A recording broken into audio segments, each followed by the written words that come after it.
ನಾನು ಜಮೀನು ಕೆಲಸ ಮಾಡ್ಬೇಕಂತ ಕಾಲಿಕ್ಕಿದ್ರೆ ಹಿಂದ ಮುಂದ ಏನು ನೋಡಲ್ಲ. ನಾನು ಏನು ಬೇಕಾದ್ರೂ ಮಾಡಬಲ್ಲೆ. ಇನ್ನೊಬ್ರು ಮನೆ ಕಟ್ಟಕ್ಕೂ ರೆಡಿ, ಇನ್ನೊಬ್ರು ಕೆಲಸ ಮಾಡೋಕ್ಕೂ ರೆಡಿ. ನನ್ನ ಜಮೀನು ಯಾವ ಥರ ಕಾಪಾಡ್ಕೋಬೇಕಂತ ನನಗೆ ಚೆನ್ನಾಗಿ ಗೊತ್ತು.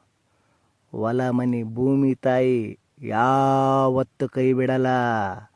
ಅಪ್ಪಿತಪ್ಪಿ ಒಂದೇಳೆ ಕೆಲಸ ತಪ್ಪಬಹುದು, ಭೂಮಿ ತಾಯಿಯಲ್ಲಿ ಕೆಲಸ ಮಾಡಿದ್ರ ಖಂಡಿತ ಖಂಡಿತ ನಾವೆಲ್ಲರೂ ಉದ್ಧಾರ.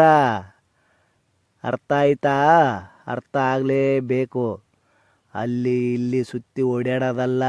ಬನ್ನಿ, ಯಾರ್ಯಾರು ಹೊಲಗಳು ಅವರವರಲ್ಲಿ ಹೊಲದಲ್ಲಿ ಕೆಲಸ ಮಾಡ್ಕೊಂಡಿರೋಣ.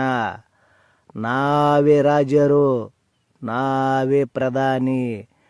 ಹೊಲ ಮನೆ ಕೆಲಸ ಮಾಡಿದವನು ಯಾವತ್ತೂ ಹಿಂದಾಗಲ್ಲ. ಆ ಭೂಮಿ ತಾಯಿ ಖಂಡಿತ ಕೈ ಹಿಡಿದೇ ಹಿಡಿತಾಳ. ನೆನಪಿರಲಿ, ಭೂಮಿ ತಾಯಿನೇ.